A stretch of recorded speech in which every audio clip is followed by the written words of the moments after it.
I was watching some stories I wanted to share with you. Monday morning in Melbourne, I'm waiting for an email from the doctors and the surgeons. So, having a cuppa, relaxing, and I'm hoping you had a great weekend. We're supposed to be warming up here in Australia, but no such thing yet. There's some other stories about neighborhoods, like some people say, oh, why don't you, good morning, beautiful, how are you, Leanne? I was just thinking, when people said, oh, you should get an investment property and rent it out, or why don't you rent a room? And I'm like, there's always some nightmare stories. People get, sold a suburb here in Melbourne, and yeah, I was about to put the heater on. I've got my pajamas on still. This suburb in Melbourne, I don't know, they sold blocks of land saying, oh, you're going to get a school, you're going to get a supermarket, and there's nothing in this. Hey, Janet, how are you, sweetheart? There's some stories I was watching last night and I thought I'll share with you guys. Picture this, a suburb just outside of one of our biggest capital cities with nothing, no medical centre, no public transport and not a supermarket in sight. Welcome to Thornhill Park. We have no public transport. We have no medical centre. We don't have one shop here. A high school would be great. Thornhill Park. It's about a 40-minute drive from the centre of Melbourne, and it's a place where residents come only to have their dream lifestyles hit a wall. We'd sort of just been at a standstill for a very long time. Yeah. Since 2015, the suburb in Melbourne's outer west was advertised by developers as accessible and convenient. But instead, families see it as a place with no future. I feel like I'm living in a developing country. We're asking for what I believe are just basic human rights.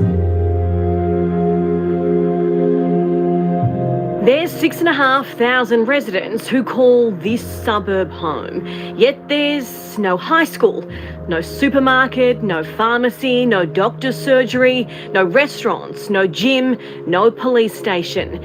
There's not even a milk bar. So, what is there? There is nothing. Nothing?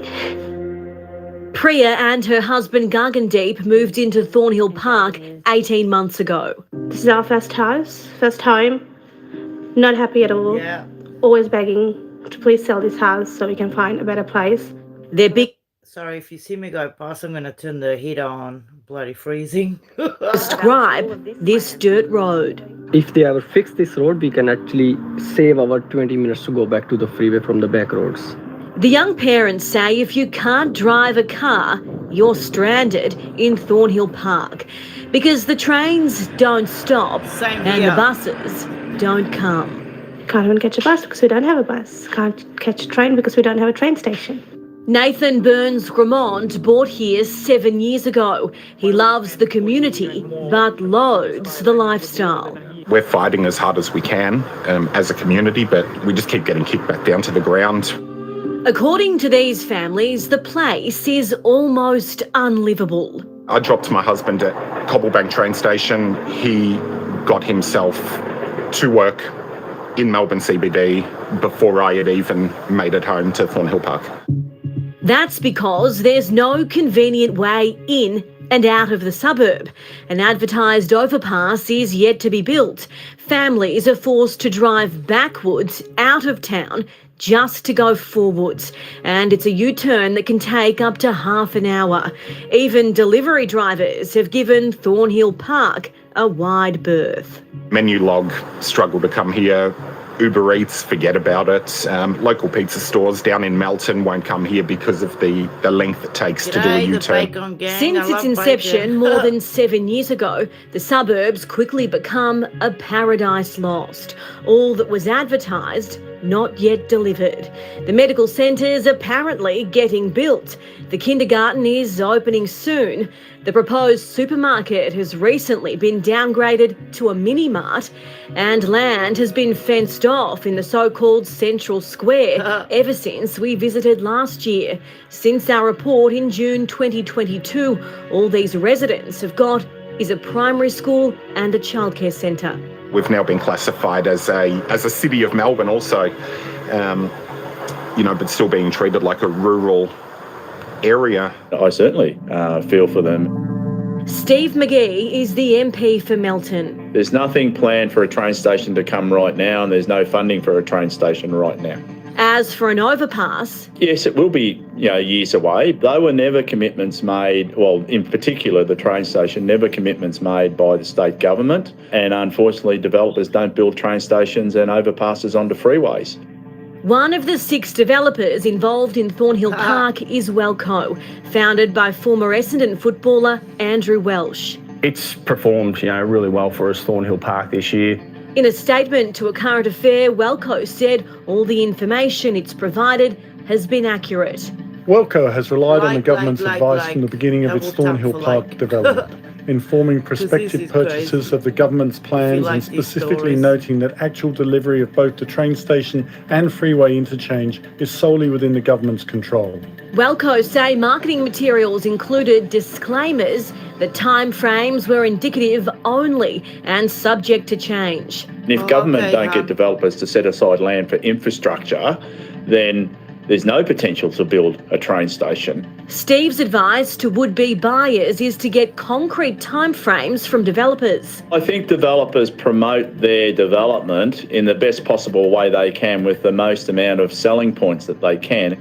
I think people buying in should just make sure that developers in their commitment have given timeframes and then follow up with the respective government levels. For now, these residents will have to settle for the only trader in town. At least he comes to them. I just want to get out of here. Yeah. And a shopping square is expected to be built by the end of the year. That still seems a long way off. That's crazy. See how much bull, right? Janet is in Canada. And Janet, can you believe that Eclomaniac, her name is Joe, oh my God.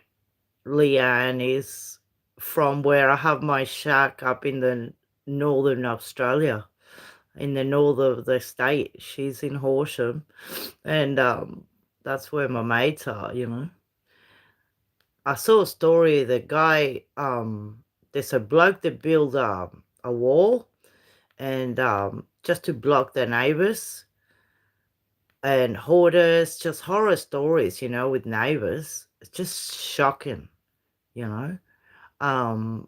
neighbours fighting and fix my house. And this one you guys gotta see before you go, Leanne. Mate, you're no chance here. Yeah. Anyway, it's a bit of a commercial, but it's so nice that you went to the river. Bloody, I miss going to the river. Gosh. It's the Great Wall that's got the neighbourhood talking, but not for the right reasons. So you see, funny, to Ali, mate. it's his pride and joy, a real piece of art. Over the fence, it's a different story. This is like... Hello, mate. Just one. Here's Ali, a handyman, very house proud, but recently a little bored. That was a COVID brain explosion. What's a COVID brain explosion? Yeah, see, when you're sitting at home, Yeah. not allowed to go nowhere, Yeah. and And the neighbours are looking at you. the neighbour's looking at you, you say, you know what, I'm going to build a bloody wall. Yep. A nice feature wall, it's called. Yep. It's called a feature wall. Yeah, There's a lot of feature there. that's right. You decide. Ali said we can come through and get a shot. Come round back and see what Ali's talking about. Mate. Very proud, mate. Proud and private. The problem with suburbia is neighbours are sometimes a little too close. Take Ali's place, where the townhouses behind are peering down on him. It's beautifully Well, they were. It's like they're sitting with me in my backyard, so, a man needs privacy. So during the recent Sydney lockdown, when everyone was at home looking at each other, well, one day he snapped. And my plan was to build a pool here. You still going to do that? So if you just imagine skinny dipping here, You're a skinny dipper?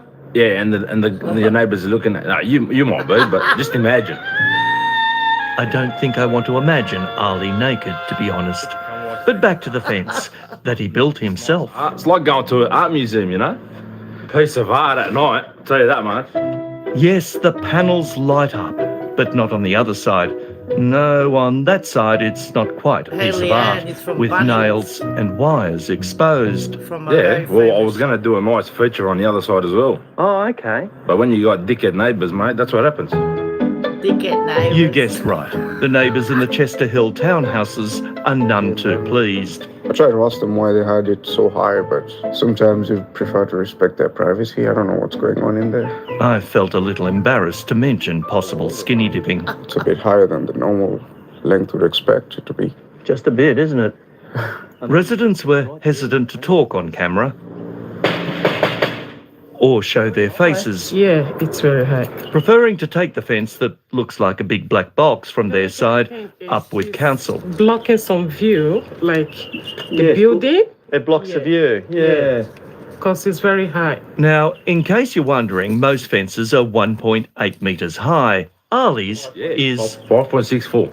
That's more than 3 times higher than the standard fence. But Ali is a little peeved at what all the fuss is about. You see, there were once pine trees here, just as high in his backyard, but they were dying, so he took them out, leaving him with one of those most inadequate midget fences that the rest of us must suffer with. Hey, look at this fence, man. So the fence is falling down Look there. at that. And did they want to do anything about it on the other side? Nah, no one wanted to do nothing about it. So you built your own? Mate, I built my own in my own property. Nice design. Channel 9 can come here anytime, have a coffee. I suspect he may be running tours here soon. Anyway, it is a well-built structure. Steel posts and frame, spotted gum timber in a parquetry design, and of course, let's not forget those Bunnings decorative panels. The whole thing is as solid as a rock. It's pretty huge. Yeah. Yes, and pretty huge. Yeah, there used to be a nice view straight to the park down there, so... But there was one neighbour quite accepting. I don't have a problem with that, to be honest. Perhaps they're going to do the same themselves. But not if Cumberland Council has their way. Do you think they're going to make you take down the Great Wall of Chester Hill? Oh, no, I won't come down. Yeah. I'll sell it, crane it out. Ali has now put in a belated DA. But if the worst comes to the worst, he still thinks he's onto a winner. Mate, you want one? I can build one for you, man. Spotted gum. You interested? No, I'm not interested. No, my neighbours would hate me if I put one of those up. No, we can get a council approved for it. Yeah, right.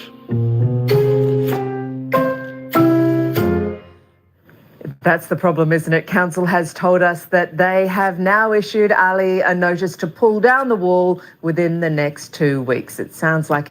Yeah, well, yeah. How you going, guys? So funny. Actually, I put a wall because my neighbour's window in the kitchen, their kitchen, they never close the blind, so at night, I come outside and look at the moon or whatever, and they're right there cooking. So you wave, or they're standing there because the fence is so low.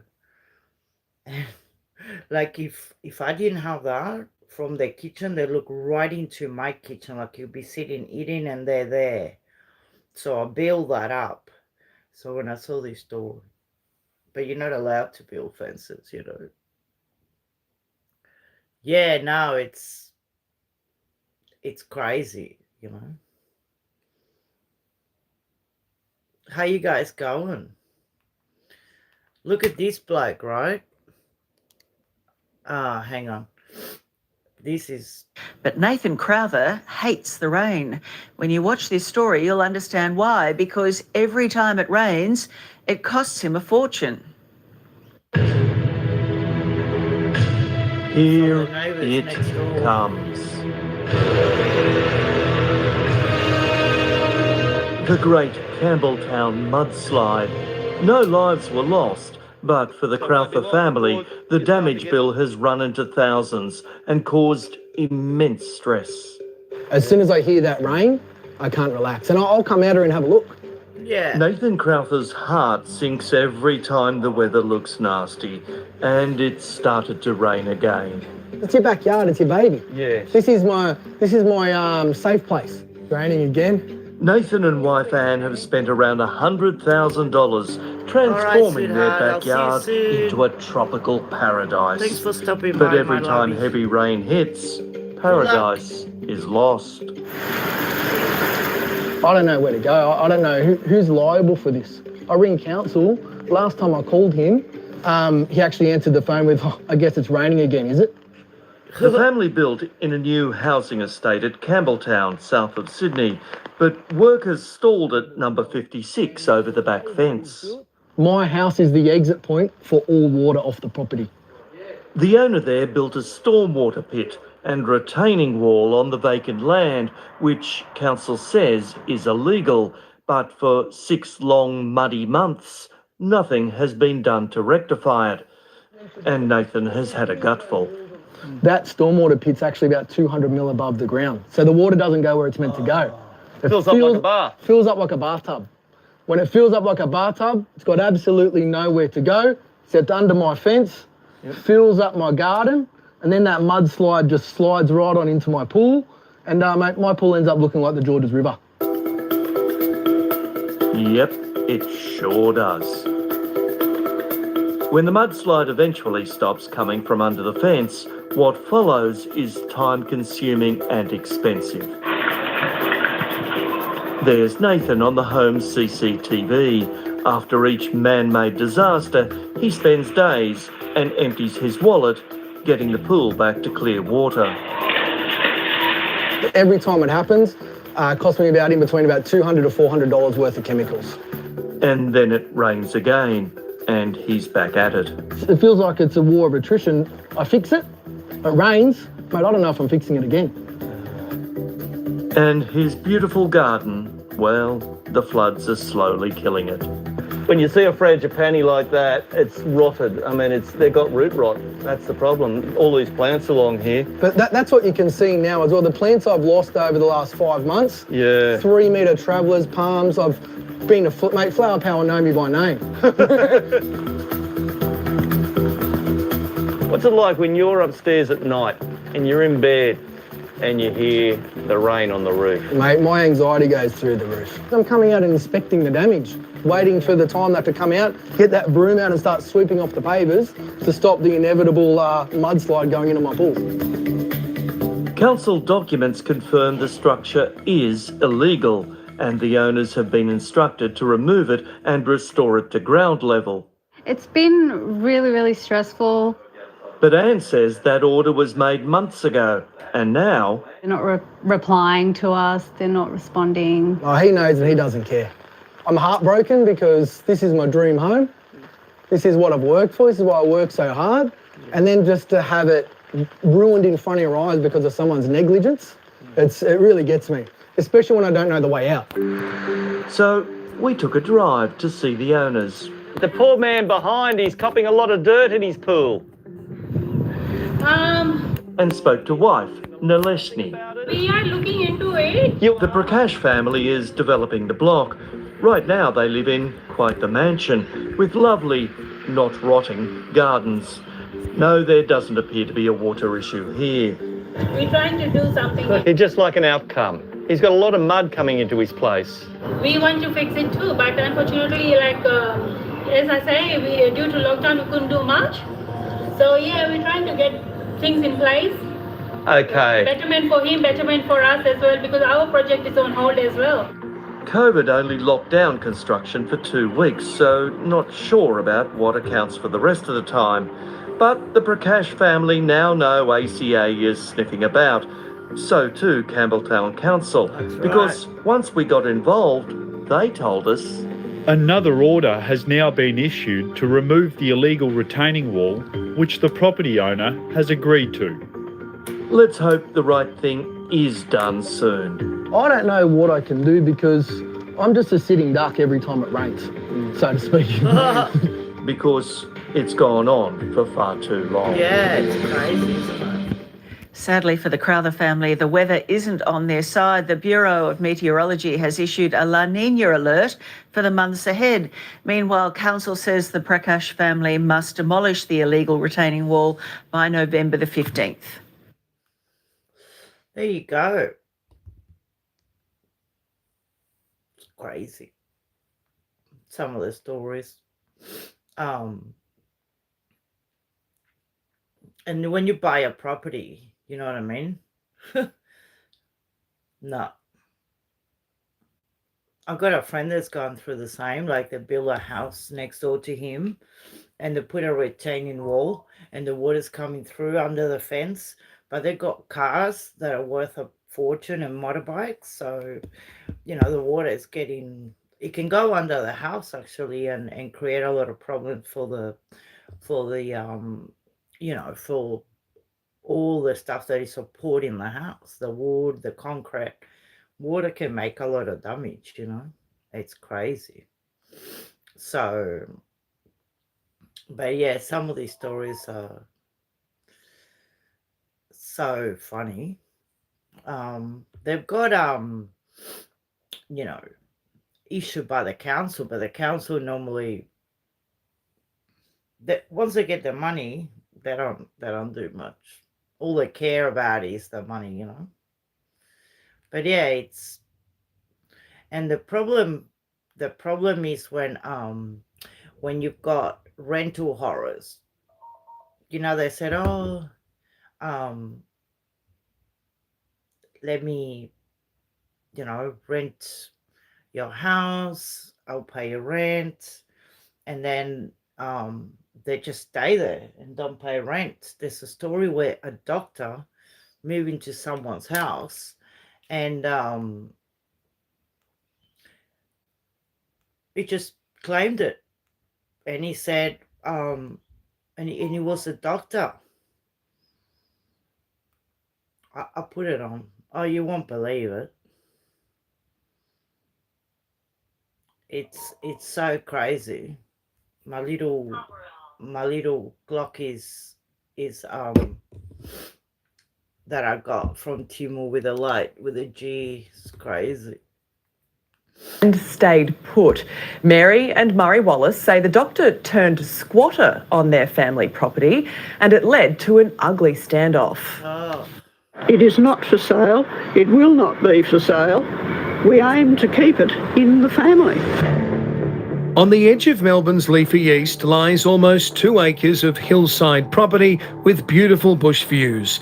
It's a block that's been in the family of Mary and Murray Wallace for decades. 85 plus years in the family, and we're keeping it in the family. Murray and Mary are in their late 70s. A ladder accident means Murray has to wear a back brace, and with all the drama of the pandemic, the couple haven't visited the hillside block in a number of years.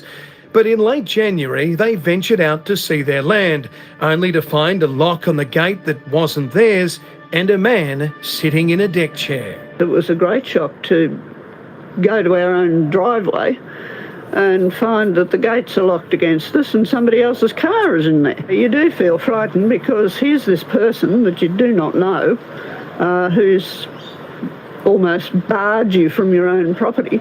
As the shock subsided, Mary and Murray noticed a new letterbox had been installed and new locks had been put on the house. So this man was on your property, without your permission? That's right.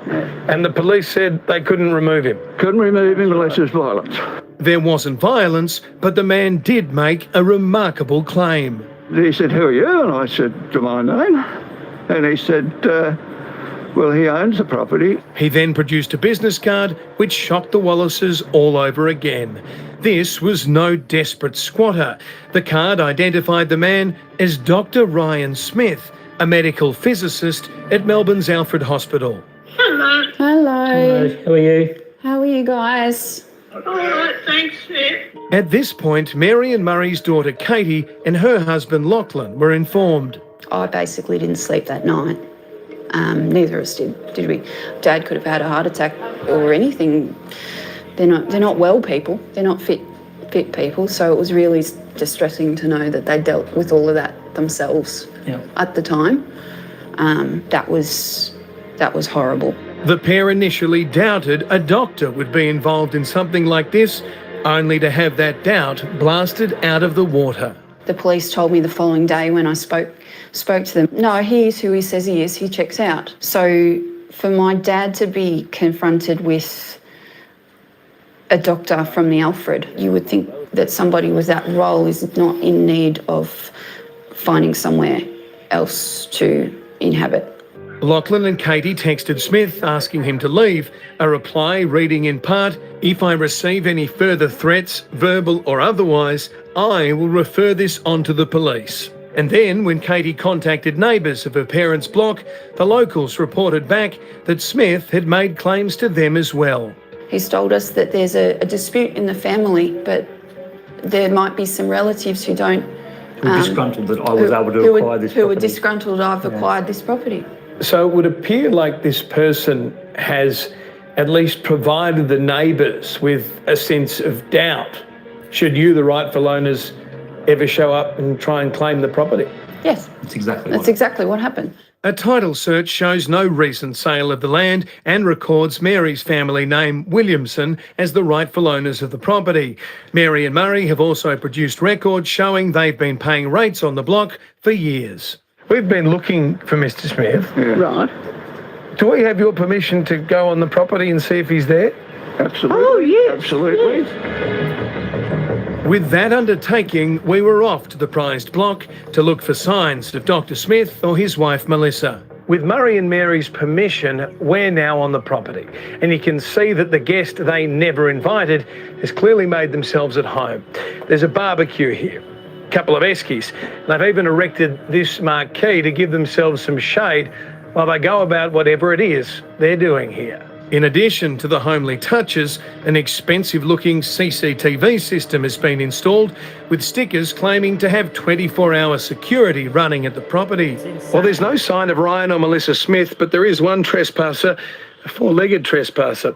And speaking to Lockie and Katie and Mary and Murray, they say they have no idea how the horse arrived on their property, but if this is to go down the legal avenue, well, they're ready to saddle up.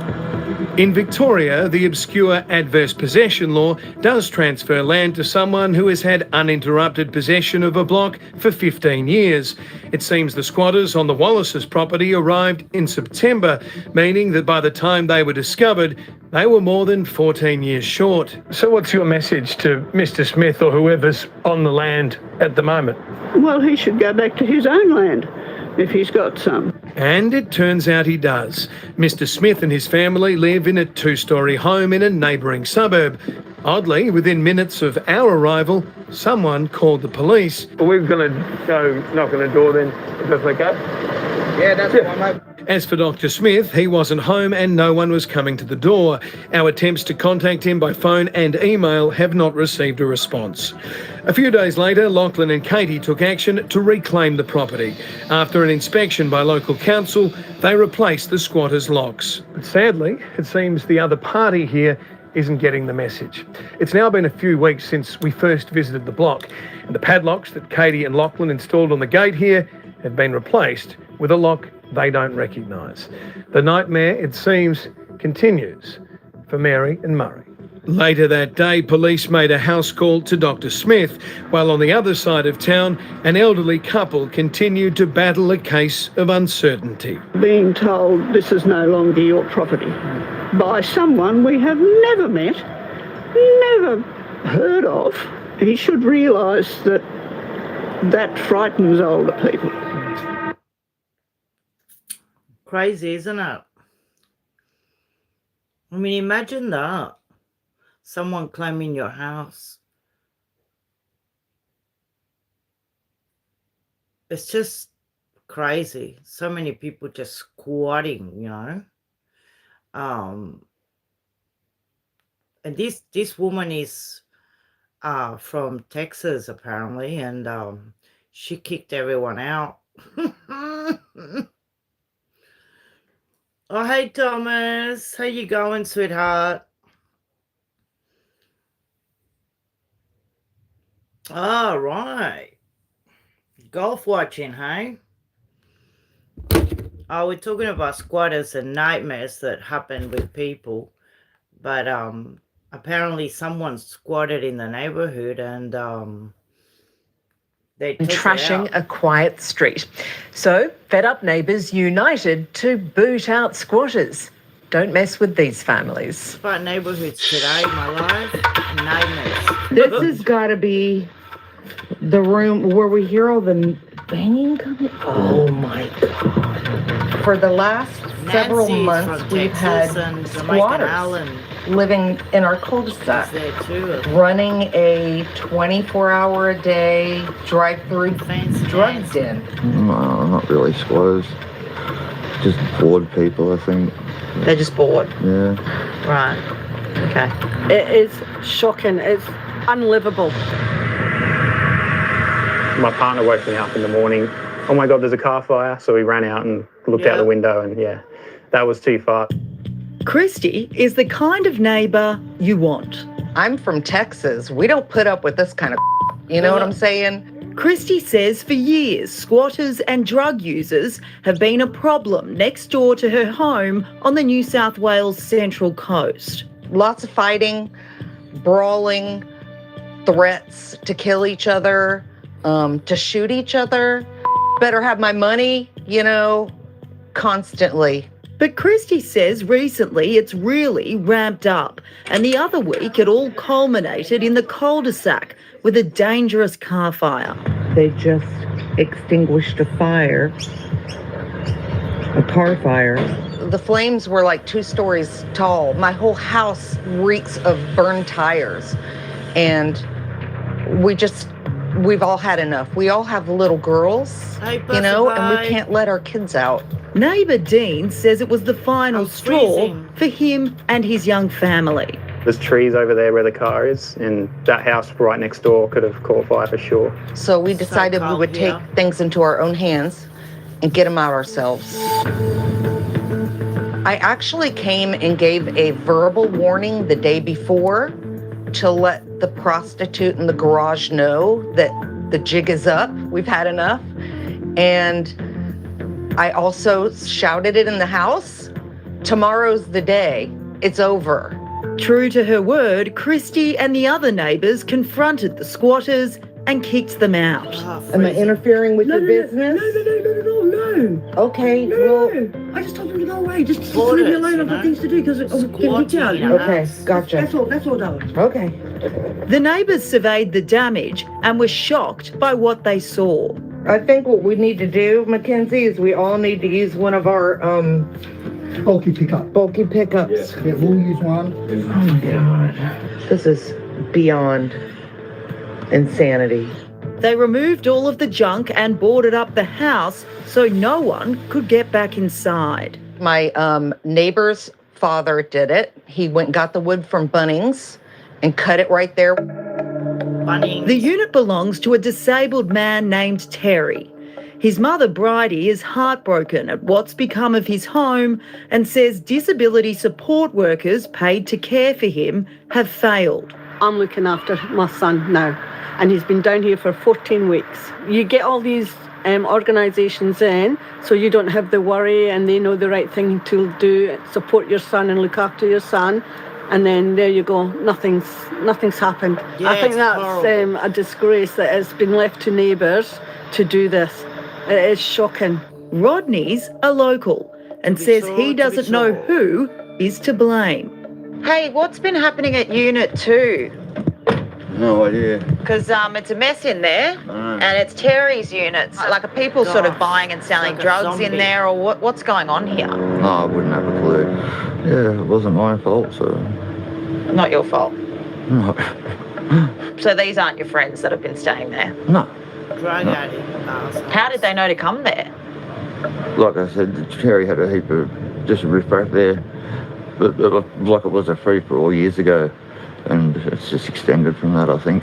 The neighbours have organised a council pickup to get rid of the squatters' mess. But they're going to have to shift all of this filthy rubbish onto the street themselves to be done with it once and for all. Yeah, the neighbours obviously just want it done with. They're sick of it being a squatter's house. Yeah, well, I think that's what's happened now, so.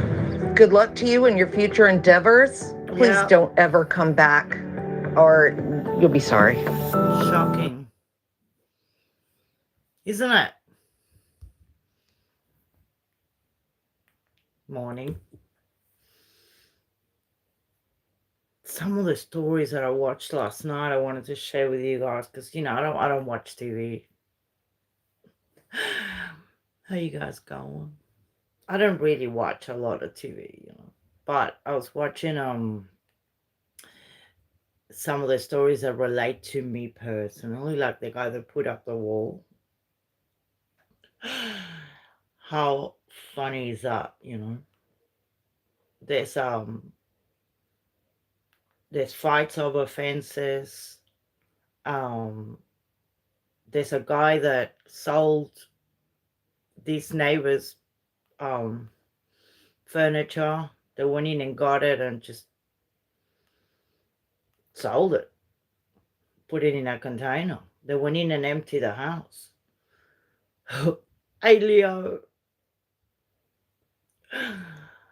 We're just watching rental horrors. People squatting, disputes, you know, people just get into houses and just destroy them. And actually in Victoria, after 15 years, is apparently if you're in a house for 15 years, hey Lil, how are you, sweetheart?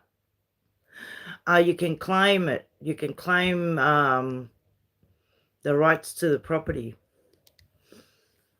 Nah, it's crazy. But I wanted to share with you some of this. A local who acquired a block under squatters' rights. Then came the twist no one expected. Oh, yeah, that's right. Isn't that funny, Marcus John? McCardle is once again sweating it out, mowing his lawn. But his neighbours allege it's not his lawn. Well, we had no idea that he was doing this. I just can't believe it's really happened. An old English law has a community... Sorry, quickly. I've got a property, you know, up the northern Victoria. And, I mean, it's for sale, but I don't know if I really want to sell it. But I've got half an acre in my shed. It's all off grid. It's beautiful. And the neighbour, one of the neighbours that I don't really talk to because, anyway, I had messages on WhatsApp and I thought, who is this number? And then the message said, someone's trying to come into your property. He's got a car full of stuff and we told them that I own the property and we call, you know, maybe you've got to call the police. Another neighbour said, well, anyway, I ended up calling the police. And the guy said that he was just travelling around. But what he told to a neighbour apparently said that I was in a home for old people and that the real estate said that he was allowed to stay there. And the coppers went out and it's, you know, it's a very remote town. There's nothing within 30 k's, not even a shop. So the coppers came from Horsham, which is an hour away. And, I mean, I had friends going to check, but, I mean, I'm in Melbourne, still recovering. Yesterday, you know, Lil was with me. I went for a bit of a walk and, my leg is so painful, I thought I was going to throw up. So anyway, I emailed the hospital with all my blood results and stuff. You know me, I want to dance a bit of salsa. Oh, yeah. So I keep to myself, you know, I'm a very good neighbour. I don't put music so loud. I say g'day if they need anything. And I really, we live in a society, you know, where, and you know, I went off grid just to relax, not to give anyone grief, but some people are just effed in the head, you know. Yeah, I love it, Passerby. I told you, fix a room. I'm coming for a visit. Divided. And your wife. Unfortunately, it's caused a lot of unrest in the street with their family and every other family. Adverse possession was adopted in Australia to ensure land didn't go to waste. It's 9:54 And for nearly a.m. 20 years, number 8 Monday. has been lying idle. Is this fence that he's put on the property. They've come together in Everett Place on the outskirts of Sydney's north to Sydney's number a 8, bit a crazy. I wouldn't 5-acre wanna block go there. worth about $2 million. Its former But it's owner, beautiful. Maureen McDonald, died New in South Wales. 2003. She had a son, but he can't be found, says resident Steve Brown. She had a son named John, and the last thing we know is he was living rough in Surrey Hills and missed out on this beautiful property. So 2 years ago, businessman and Everett Place resident Marcus McArdle enacted adverse possession on number 8, as is his lawful right. And now we've got this problem of people trying to take over a block of land. This was during and, COVID, you can tell the sell it for their stories. own personal gain. COVID. He masks. lodged a pending application for ownership in the courts and paid 18 years of rates and back taxes, fenced and locked the property, and put the mother of all surveillance cameras on the lot. It's a very sensitive piece of equipment. It'll notify him straight away via email or text message that there's activity on the camera. Scott lives across the road from it. And I just don't know where the cameras are pointed. He's obviously very aware of the law. And look, what he's doing is not against the law, but it's an old law that really was, if a farmer had used the back of another farmer's property for 12 years to have his sheep there and he maintained the land, he could take it. Oh my Not God. come down from That's 3 a doors stupid away, law. put a fence up and throw a horrible surveillance camera on and take the land for their own gain. Yes, residents aren't happy that one of their own has laid claim on an expensive block. We're all upset about what's happening. It's something that should be going back to the state. Maybe the council should get the money, the government, give it to charity. And so for the last 2 years in this pretty little bushland street, there have been arguments aplenty from both sides over the block with the wild lemon trees. I was walking my dog Gus, noticed one lemon, and I'd actually thought I'll go over and get it, and he reported me to the police. And the police turned up over a lemon? That big camera isn't the only one doing the filming in Everett Place. I'll be glad when you sell up and move. Sell the land up there and move. You're on a defamation case? You're the one Because rallying I'm the not, street. We I'm can not see rallying it. anyone. Yes, you are. And residents say no one in authority seems to care about their dispute. The council sort of wash their hands. The police don't want to know about it. It's a civil matter. Mr McArdle says his fences have been cut, locks broken, signs torn down, and he says he's been the victim of a campaign of harassment and even fears for his own safety. Melbourne, they wear pants like that. And it's really clear tight. tensions are high. There's intimidation going on, and years ago. it's really escalated of late.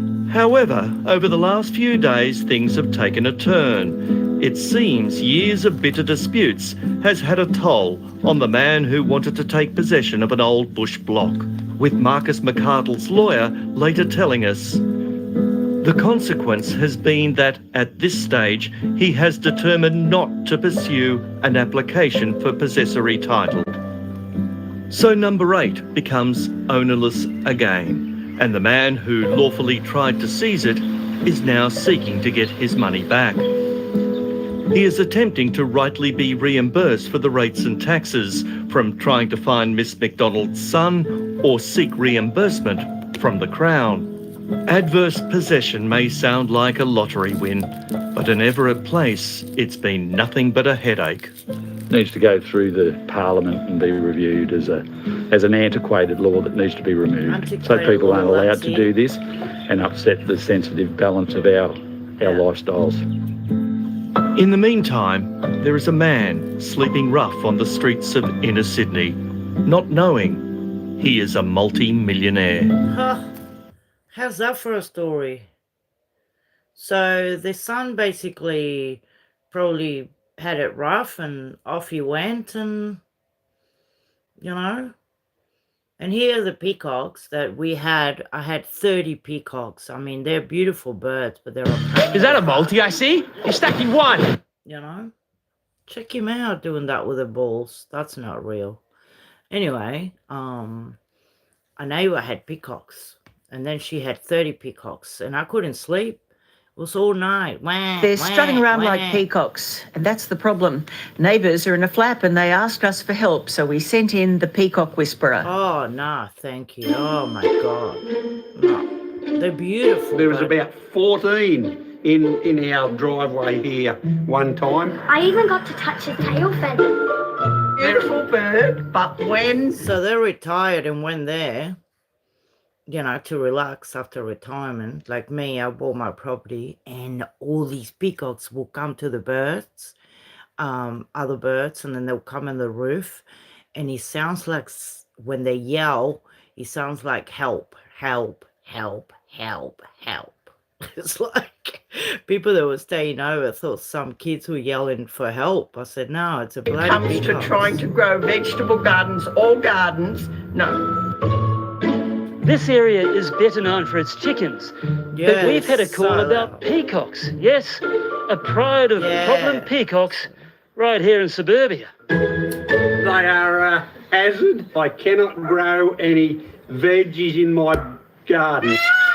Yeah, it's annoying at 4 o'clock. That's But how they 4 a.m. Oh, this And woman they loves them, right? She loves them. The thing is, I was looking for recipes for the oven, and apparently that was aggressive. But I said, well, you eat chicken, and you eat ducks, and you eat cows, and you eat, you know, all kinds of animals. Why can't you eat peacocks? But actually, they're from India. You know what I mean? You know, when you go to I had them for a year, screaming, and on a good side, they deter snakes. But every time it's going to rain, they start with their Because they just leave their droppings all around. Some people around here want the peacocks moved on, but they look right at home to me.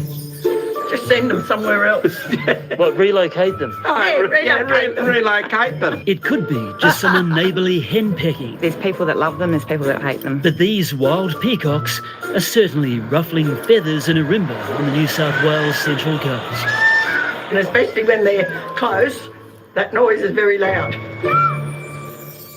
This story took flight with an email to ACA from an Arimba local who wants to remain anonymous. A large gang of peacocks are ruling the streets, keeping residents up all night, vandalising property and making life hell for residents. It wasn't me. So we shook a tail feather to scout Arimba streets for problem peafowl. It didn't take long to pick up a trail as we sensed a bevy of birds close by. Oh, yes. First, we heard it. Then, we saw it. But they're not as bad. A wild, proud Nothing peacock is as bad prancing as onto peacocks Brian and yelling. Jan's property. They fly up I onto the love roof, them into the birds. backyard, and they eat all the veggies. Clearly, this colourful bloke is no feathered friend of the couple. They moved here 4 years ago to enjoy retirement. Now, they're in a right flat. OK, and were the peacocks here when you arrived? Yes. They were. But we didn't realise how bad they were. What happens when you approach them? They run because I've got a broom there. Yeah, so cute, I these throw two, I the love broom at them if they're out here. Turns out Jan's broom is just the business. Come on, go to the national park. But soon, feathered reinforcements arrive. Lucky Kylie's on hand to play peacock peace broker. There's a very big boy. We call him the Godfather. He's a gangster. Despite their mafia monikers, Kylie says the birds are harmless and loves having them around. So I don't need this for protection? No, God, no. No, they've all got their own personality. They're all very friendly. Well, this is unexpected. It's nothing to come home from work and find 12 or 13 of them in this little space here on the veranda. Yeah. Locals like Dave are literally proud as a peacock to have these birds on the block. People will stop in the middle of the street and get out with their cameras and take photos of them. My dog talks to them. However, think so. this journey uncovers something much more sinister going on. I've got a carcass out the back. I've got a berry. Ivan claims these peacocks are in peril, targeted in trees by locals with laser guns. Run over yesterday, just right there. Really? Right in the middle of the road. And callous drivers on the road. What a hero. What a hero of a person, whoever you are. If I ever get your rego number, look out. Oh, wow. Consider that go on here, please. Ivan's So you turned can't his hit a backyard peacock with into your a car. bird hospital, where he's nursed many injured peacocks back to full strength. Smiles on That's there. all right. But Go on, smile for the camera. I mean, if somebody's got a property somewhere and would like to take on a group of peacocks, I've got a lot of knowledge I'm prepared to pass on. They're beautiful animals. I just don't want to see any more massacred. Honestly, I don't want to bury any more. Get off the road. They're so beautiful. Kylie fears complaints about the peacocks will lead to the Central Coast Council removing the birds. A similar situation happened in Nerang on the Gold Coast 4 years ago. The council there removed all but one lonely male peacock, leaving him and the locals devastatingly crestfallen. I'd fight for them to stay. You like to see them stay? Yeah, they're part of the furniture. There's a few of them around. There's a few. Yeah. Yep. But we'd like it to stay that way. Gosh, they're spectacular, aren't they? Central Coast Council didn't respond to our request for comment, but locals say they're in for more sleepless nights when mating season heats up next month. Oh my goodness. Mating season is like crazy. These funny stories for you guys today. Some are so funny. I watch the commercials in Australia. They're That's Grace dancing on the table there. Spreadsheet for your lost mail. Yes, because I had a lot of them. Like 50. Oh, hang on. I don't know why it starts in the middle. It just jumps. Another suburb name change that's left everyone scratching their heads, even the posties. Frustrated families aren't getting their mail, so they contacted us. I love a current affairs. They go where the trouble is, the postie. It's a simple relationship. They get the mail and deliver it to us. Uncomplicated, really. Yeah. Well, that was our understanding anyway. Where does it go? It goes everywhere, just not my house. How many packages are you currently waiting for? around 15, I would say. It seems that little dose of daily excitement most of us have in our lives is lost in these parts. Comes closer, goes back. Comes closer, goes back. So you spend half of your life waiting for mail? Yes. Good to see you, mate. Tonight's dinner. Gosh, I defrosted some chicken. Not peacock, I swear. It's not peacock, it's chicken. But I gotta eat meat because I lost a lot of blood and I've got my iron down like 69 or something. Ugh. I did the meatballs the other day, but I was so sick I couldn't even make a video. I was so sick.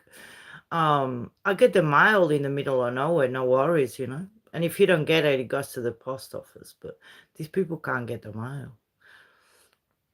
Enjoy, pass it by, and have a good rest, mate. And I catch you soon. And frustration is setting in. Where the heck is my mail? When Suresh moved into his new home 4 months ago and the bills didn't arrive, he wasn't that angry. But when everything else also failed to show up, it became a problem. I mean, I've opened my letterbox every day, don't get anything. Suresh says even tracking a parcel delivery is like reading a novel, except there's no end. What has Australia Post had to say about it? They just say, wait, it will come, just keep waiting.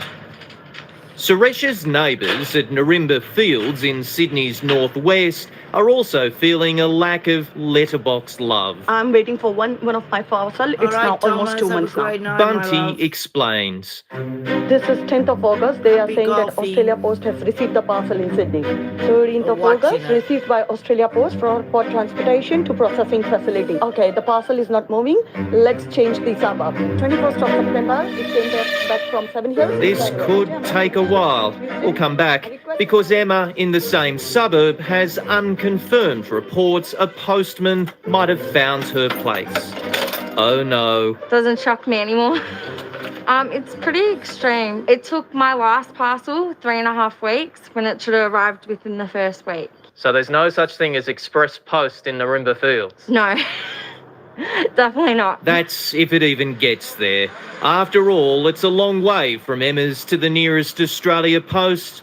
Toughest 50 metres I've ever encountered. We decided to 50 change meters from the post Back at office. That Bunty's, parcel is not moving at all. So we tried to change the suburb from Nirimbafield to Schofield. Okay, so after redirecting the location. I can't explain the trauma I've been through. Divya, a mother of two, lives a few blocks away. I used to have an Excel sheet. Like, it was very difficult for me to track down all those, case numbers with Australia Post, case numbers with the sellers. Sorry, you had a spreadsheet for your lost mail. Yes, because I had a lot of them. 15 to be exact. Even her little one is upset. So, oh my God, it was very difficult. It sounds like a nightmare. Yeah, like it you're was. laughing about it, but I'd almost be crying. Yeah, I have had my cries, The person who is sorting that might not be identifying Nirimba Fields as a suburb. I don't know. Maybe that's it. Nirimba Fields was born in November last year and it's had a rough start. Blacktown Council wanted to call it Nirimba Marana, which means death in most Indian dialects. Then they suggested lynch. So this mob protested. Others suggested, why not just leave it as Schofields? I don't mind the, name being Schofields or Nirimba Fields. As long as my life is easy, I don't mind. You just want your mail? Yeah, that's what. How hard is it to deliver mail to the right address? Well, we're starting to understand why our posties are having so much trouble. Nirimba Fields is split in two. This is the new Nirimba Fields. The other part of it is behind those trees. And with no direct access, it's a 15-minute drive 2 suburbs away. It's actually faster to walk. Eventually they might build a road, but right now, from one side to the other, you need to go to Schofields first and then Quakers Hill. Should I be using Nirimba Fields or should I be using Schofields? Tracking record says incorrectly sorted. And Back at Bunty's, where were we up to? And they are expecting delivery date from 1st of October until next week, 7th of October. I don't understand why. I think I need a lot. Yeah, and the weird part is whoever is designing cities and suburbs in Australia and building houses, you can see that they just do it for money. They don't give a crap about the people that live in it. Down after that? Yes. It's been a long 2 months and the package still hasn't come. Houston, we have a problem. Or should that be Nirimba Fields? And you're standing there right now. Yes, It does exist. it does. We don't have a choice, but if I had it, I want to use Australia Post. Ridiculous, isn't it? Australia Post said it was aware that since the change, some items bound for Nirimba Fields have been incorrectly addressed to the previous postcode or suburb, which can cause delays. You can read the full statement on our website. So it's just Australia, drama after drama after drama after drama.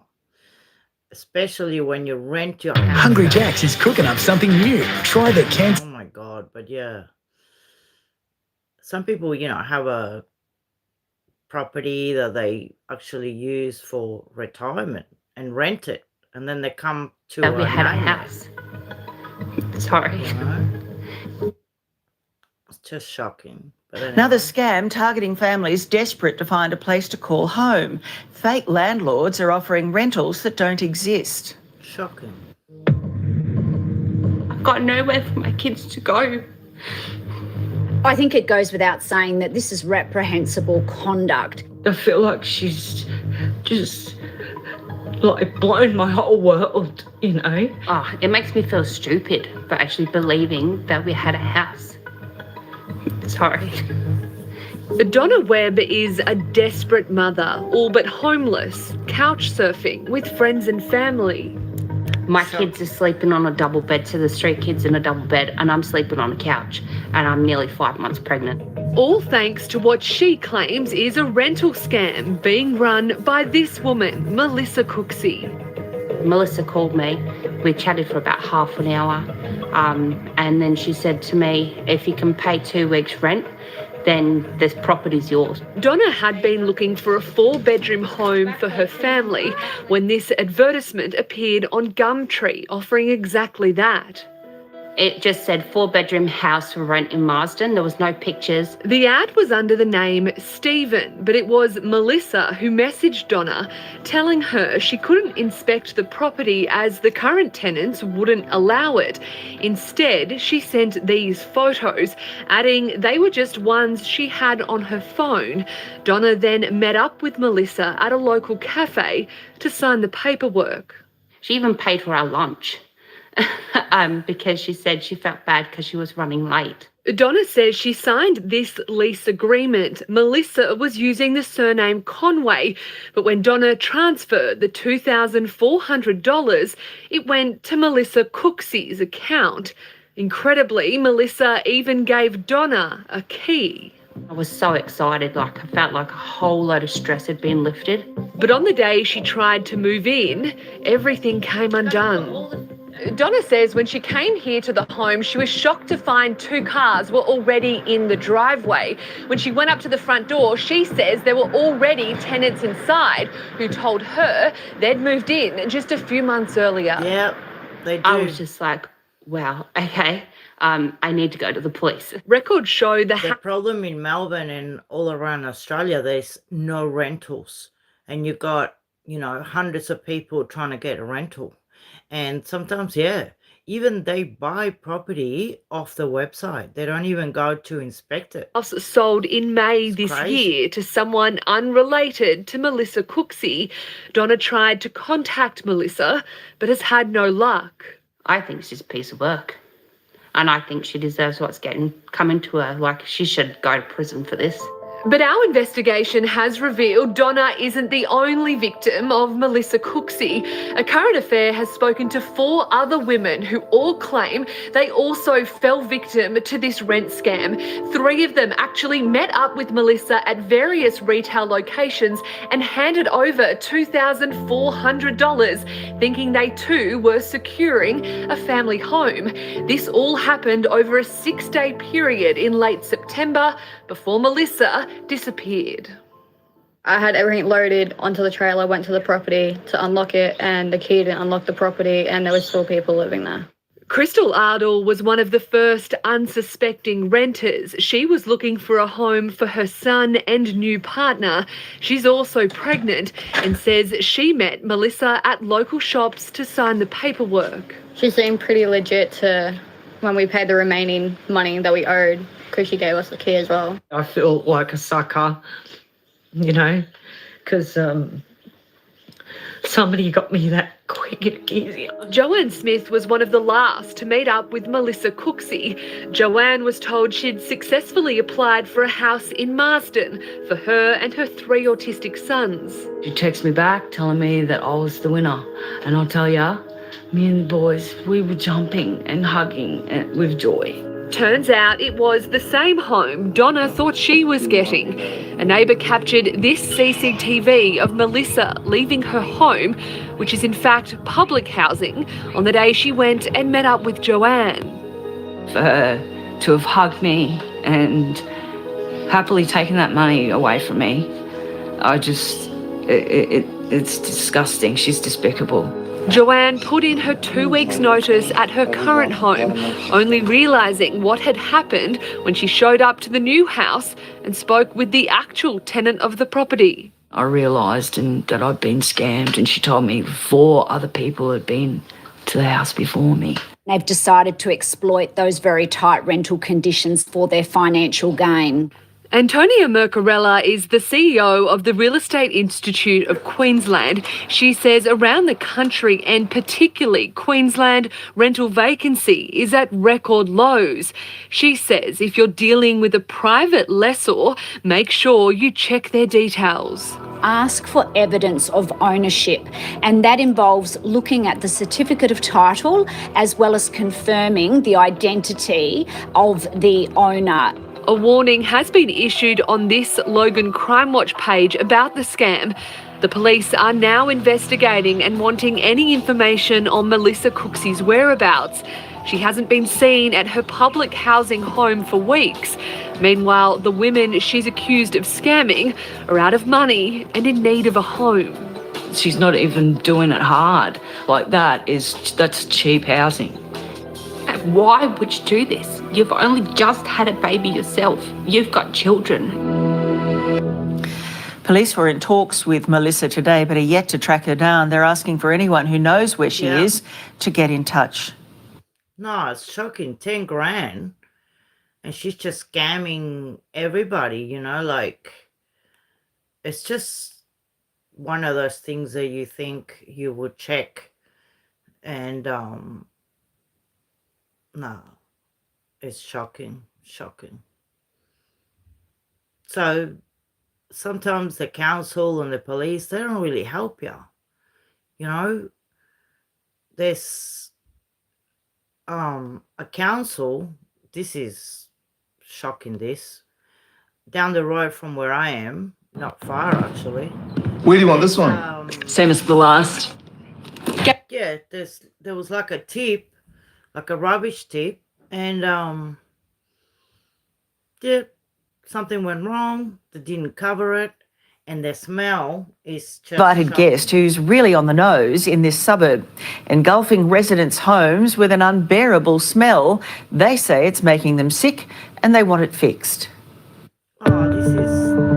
It's gone right through my house today. No one wants to be outside right now. Shrek would love it. You can smell it a mile away. A putrid stink residents can't escape. You can't leave your doors open, you can't leave your windows open. Nobody's going to come and buy a house in this area with that smell. And there's only one way to describe it. Rotten eggs, but absurdly vile. Rotten eggs, methane. Oh, worse than rotten eggs. Yeah, and you notice some smells that you can taste? That's it. And they've been tasting it for weeks. Thousands of fed-up residents exhausted by the ongoing odour, a colourless gas called hydrogen sulphide. For Charlotte Outram, just trying to mask it is becoming a full-time job. I'm just walking around spraying spray, burning incense to try and mask the smell. Her 14-year-old son, Jaden, rarely leaves the house. I'm prevented from going on my bike to go hang out with friends, go play basketball even. This here is the source of the smell, the stench travelling kilometres away to surrounding housing estates as well as the Cranbourne Botanic Gardens. So as we were driving in, the road was really muddy and it just smelled awful, like the worst smell I could imagine. I felt like throwing up.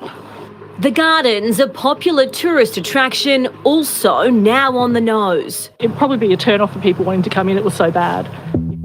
Located in Melbourne's southeast suburb of Cranbourne, the landfill site was originally a quarry. In 2015, a permit was granted to Stevenson's Brothers Industries for the disposal of solid, chemically inactive waste or construction waste at the site. Residents never thought dumping bricks and mortar would cause this sort of stink. But now they're living with a stench that's moved in rent-free.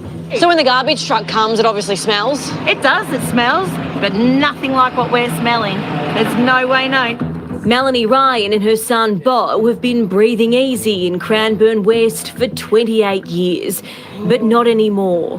What is the pong? Disgusted at the stink now wafting into their home day and night. I had the window open all day, and I couldn't stay in there. I had to close the window and just not even be able to relax in my own room. What's worse is almost everyone we spoke to had a sickly story to tell. They're all crook, sick of the smell and sick in the tummy. I've had some actual nausea, like sick to the stomach. Dry reaching, the feeling nausea, a lot of nausea. And what do we do? Another side effect of it has been insomnia. I wake up in the middle of the night and you can't get back to sleep. Some residents are extremely sensitive, even at lower doses, and can smell it even before other people. General practitioner and associate professor Vicky Consorellis. For long-term exposure, even low levels, for some residents, it may have a long-term effect, and that includes feeling dizzy, poor memory, not thinking clearly, fatigue, nausea. Vicky says residents' mental health is also being put at risk. These residents have been living there for years, and they're now having to experience this horrible gas and the smell, and that's impacting their quality of life. But the Environment Protection Authority sent letters to worried homeowners assuring them the smell is merely that, saying there's no indication the odour is associated with long-term adverse health effects. The contradictory advice certainly not settling the unrest. A private Facebook group set up for residents to vent their anger is growing, with close to 2,000 members. My newsfeed is completely full of everything to do with the smell that is in this area at the moment. As for council, We don't even have the support of Casey Council. Where's the council? The City of Casey has sent us a written statement refusing to go on camera, instead recommending we talk to the EPA. But locals say they've tried that and got nowhere. the council's statement said it is aware of the odour and it is advocating on behalf of residents. We need some resolution. We need contact. We need support. Nothing's changed. It's got steadily worse. The EPA told locals the cause of the pong is because waste wasn't properly covered over, allowing rainwater to pool underneath, generating the stench. It says remedial notices have been issued to SBI, legally ordering they take action. But residents can't wait any longer for the fresh air to arrive. Shut down the tip. Shut it down or relocate it. Melanie taking it upon herself to get legal advice. I have contacted Slater and Gordon. I also let the people on the page know that I'd made an inquiry about a class action. SBI, the family-owned and operated company at the centre of the big stink, has provided a statement, sincerely apologising to residents, saying it continues work to address the odour issues by trucking stagnant water off-site. Of course, if you move in next to a tip, you're going to have to put up with the smell. But the tip has moved in next to us. I don't want to live like this anymore, no. SBI says neutralising agents are also being applied, and that should provide relief for residents in the next few days. Crazy, isn't it? I mean, we know Australia is so beautiful and they need Aaron Brockovich, you know. They need Aaron, that's for sure. And you get crazy people. And there's not much you can do about it sometimes, you know. I mean, what do you do when the council that is in charge of your suburb doesn't do anything? It's like, and you can't move out sometimes, you know. There's no way. Place, this is what sold it. Sometimes you just... We know you can pick your friends, but you can't pick your neighbours. And boy, do the residents on this street know it. They say their neighbours are chronic hoarders and they want council to step in. This is just how we live. Everyone has a different way of how they're going to live, and I don't want to be judged by that just because I'm out here living. On this quiet suburban street on the New South Wales Central Coast, there's one very busy house. I call it the junkyard. It's like living next to a dump. You got the rats, you got the mess. Can't park on the street because of all the Cars. Unregistered cars that they have. Yeah, it's just a big eyesore. Yeah. Basically. When Llewellyn bought his home in Berkeleyvale in 2010, this is what he saw next door. But a lot's changed in a decade. It's just grown and grown and grown as they've run out of space. It's just grown and now it's just to the road. The father of two has found himself a neighbour to hoarders. I just want to move out. I feel like a prisoner in my own home. I would like to move out and just be done with this, but with the amount I owe on the property, I can't sell it for less than what it's worth. Llewellyn claims not only is his neighbour's front yard unsightly, it's dangerous. Well, the carport's half taken down, but the veranda's rotting, and I'm afraid it's going to collapse at any second. You know, I'm even fearful just standing here. In a storm situation, stuff does blow off, and, you know, some of the stuff's heavy. It's machinery, it's got flammable liquids, oils, all kinds of stuff. Out the back, isn't much better. The neighbours who live here only moved in 2 years ago. When they bought this place, this is what sold it. But what they didn't see is what lurks behind these trees. And it isn't pretty. The pool could certainly do with a clean. It's filled with rainwater and it's green, mosquitoes, frogs. But Jess says her family's hoarding isn't a problem. It's a business. It's not junk, it's actually worth money and it's our business. We make money off it. It has no rodents, no snakes in it. My cat goes all within the stuff. It's not rubbish. See that dog thing that's right there? That's worth $3,000. 1, 2, 3, 4, 5, 6 freaking whippersnippers hanging up here on the fence. That's money. Lego. Worth money, collectibles. Neighbours Leanne and Robert think it should be cleaned up. Are you worried about what is there? Yes. Like, what if there was a fire? Vermin. I don't know what's... I mean, I haven't seen anything, but I'm not right next to it. It's just unhealthy. Right. I mean, I feel sorry for them. Jess says Central Coast Council ordered them to take down the carport. So if the council does order you to clean it up, you'll clean it up? Yes. Yeah. But they haven't ordered us to do that, and we've talked to the council members. They come around nearly every week, honey. Our properties have been like this for the last 10 properties we've lived in. We've been hassled by council of every property we've been in. We aren't doing anything wrong. When I'm out on my veranda, I try not to look this way. I try and look the other way. But, when I see the ute pull up with more stuff, I get anxious, I get angry. But I'm particularly angry at council because really they are the only ones who can do anything about it. In the meantime, Llewellyn is trying to get a fence put in so he doesn't have to look at this. Yeah. What would you say to council? Well, I don't want to beg, but I have begged. I've actually written the words, I am begging you to do something about this. Our family's dysfunctional. We're trying to freaking get to it. We have to put up with each other, so the neighbours can put up with us. Why can't you just go, oh cool, that's not your house, it's the neighbours, and ignore it? So basically, from your perspective, you think it's valuable, you know it's ugly, but you don't care, and enter at your own risk. See what I mean? Yes.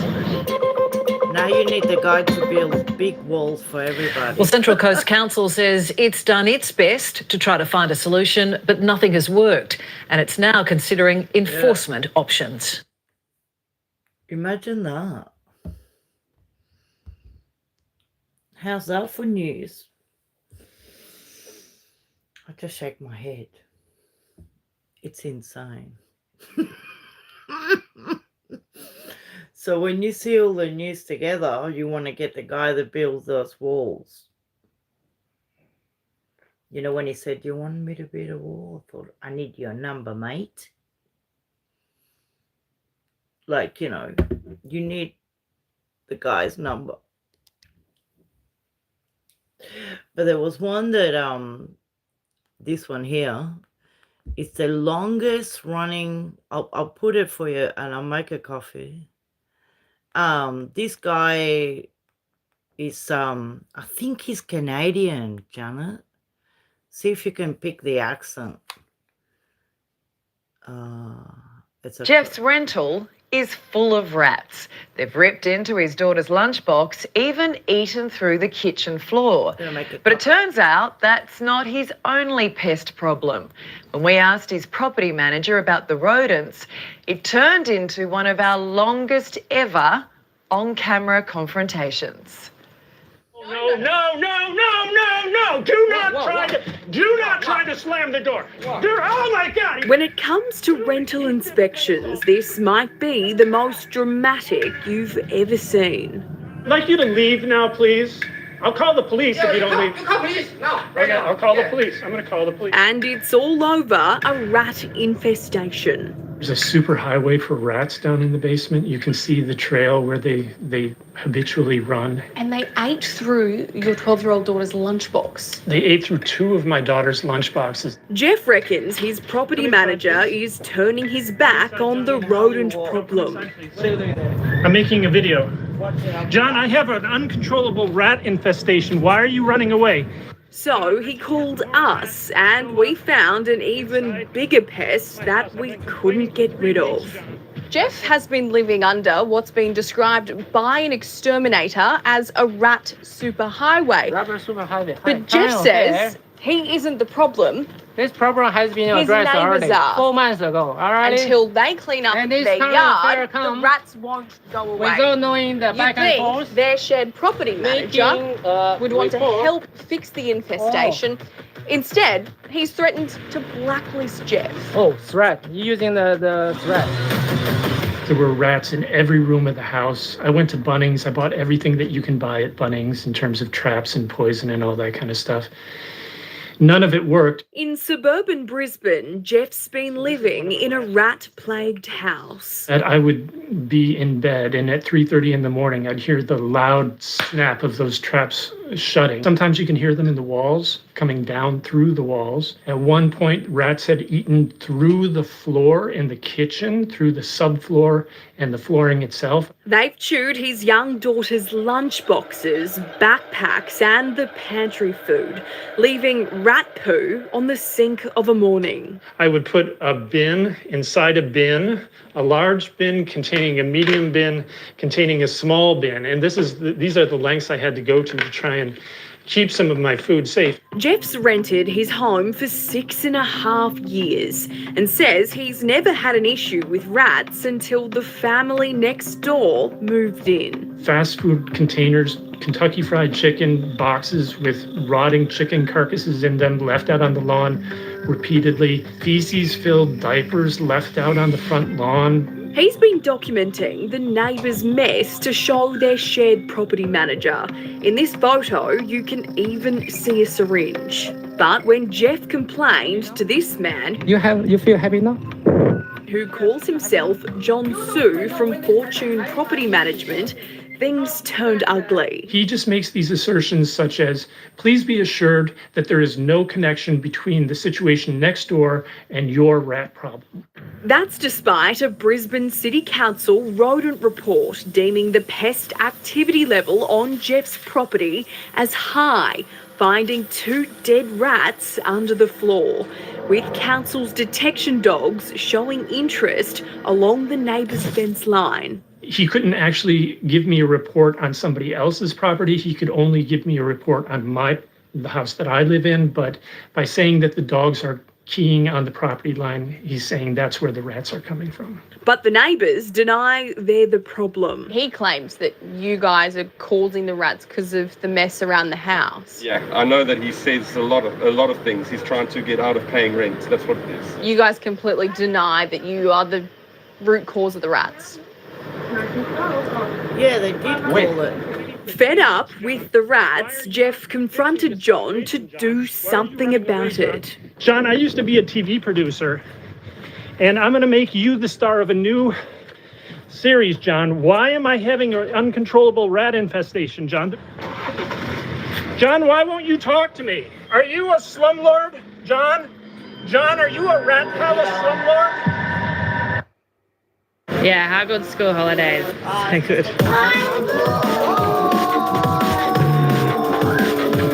How crazy, eh? It's the longest standing. Oh, I'm in so much pain. Oh.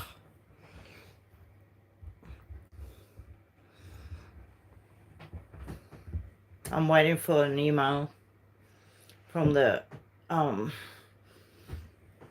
surgeons at the main hospital. The leg still hurts and the bloods show the ALP, which is the alkaline phosphate, really high.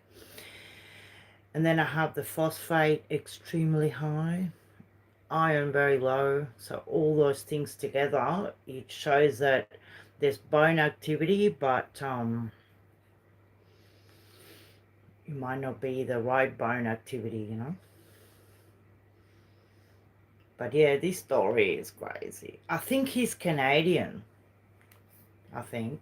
I don't know if you could pick the accent. I made a nice coffee. What's the time here now? 10:40. But yeah, now this story is, you know, I was just looking at my neighbours there. I built the curtain And then I build a wall, and then I build a, you know. Complained, John handed him an eviction notice and threatened to blacklist him on Ticker, Australia's largest tenancy database. So Jeff took him to Queensland's Civil and Administrative Tribunal and won, QCAT ruling the property agent not evict Jeff and not to make the Ticker listing, and to remedy the failure to keep the property vermin-free within 4 weeks. Why do you think the property managers haven't fixed this rat problem? They've already applied to redevelop these 4 properties as a 48-unit luxury apartment building. And as a result, they're going to bulldoze these houses in the next couple of years. Jeff's property is owned by a development company which has engaged John Sue as the property manager. While we are there, he turns up for an inspection. Are you not listening to these tenants because of the development? Is that what's happening? Oh, don't. You can. John, come on. It's a mess next door. Would you live next door to this? An exterminator has said that Jeff is living under a rat superhighway. Would you like to live under a rat superhighway? At first, he flees to his car, dodging our questions. Why is there rat poos on his sink in the mornings? Why you ask me this question? Because you're the property manager. The rat situation is reflecting his living. Are you ignoring Jeff because of the development? No. Why are you running away from the rat I'm problem? not running away. Then, while his car's still running, he records us. No, you come back. Teresa, isn't it? Hey, she's so good, I love Jeffrey. Hey, come. No story to tell. Come. The chaos continuing on the footpath. 1 minute you're running away, the next minute you're back out saying come closer. Yes or no? You don't leave. Yes, I'm leaving. Then, after John agrees to carry on with his inspection, things take a rather bizarre turn when he tries to prevent our cameras from coming inside. You guys outside. No. You guys You? No, Sorry, we're allowed to be here. No, they are allowed to be here. Yes, they are. Why? They are allowed to be. No. Do not try to slam the door. Oh my God. Not the kind of interaction that you would like to see from a professional property manager. That's a rat hole. This has been a few months already. That's a rat hole. All right, that's fine.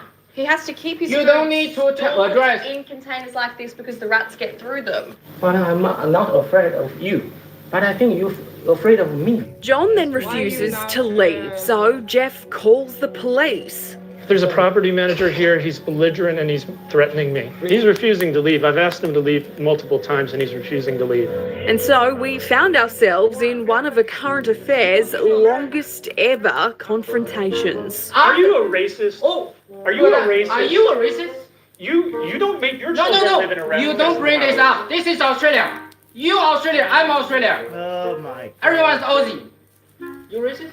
You racist, camera guy? He needs to Tenant eradicate versus it. property manager in a standoff like no other. It's really difficult to watch that footage. It looks like certainly there's a breakdown of the relationship in that case, and it certainly looks like a very extreme case. Antonia Mercarella is from the Real Estate Institute of Queensland. There is an intent down the track to redevelop the property, but it's important to understand that the property owner's future intent is actually completely irrelevant. It doesn't diminish your responsibilities to provide a property that meets the required standards. If this condition is so bad, why you not move out? John tells us he's sorted the rat problem.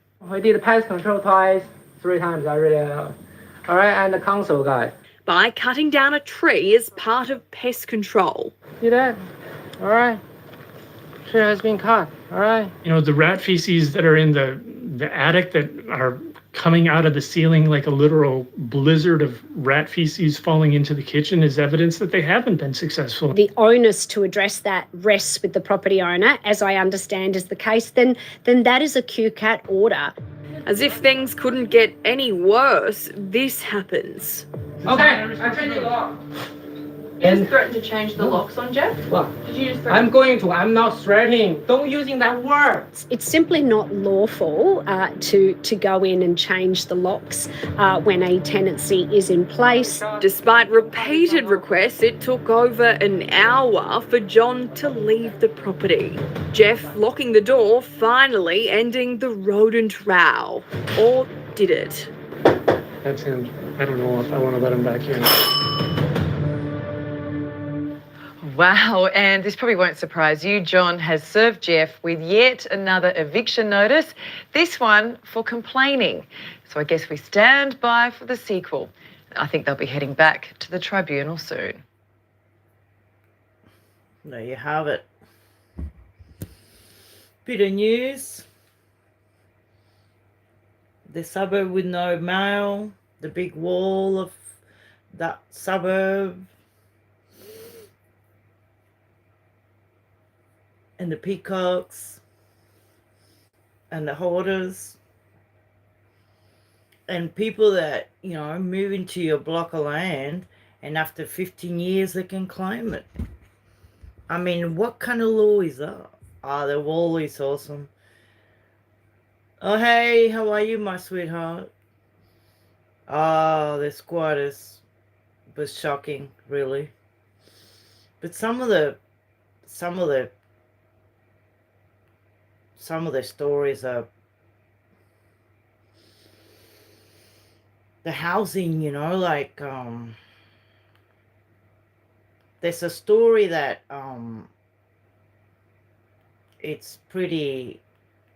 it was about a woman and a son, and they unalived the father and the grandfather to keep the house. Little did they know that the person changed the will and it wasn't going to go to them.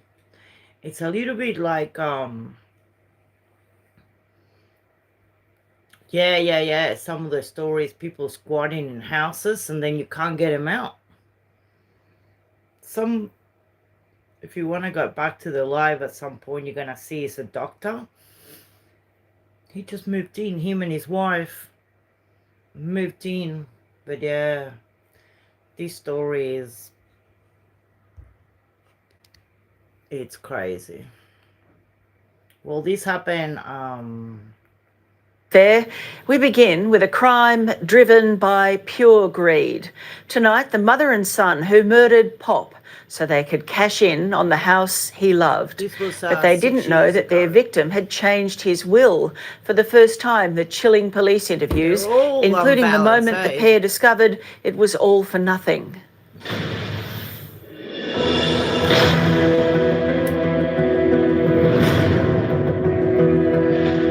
Look, they were remarkably calm. What was her name?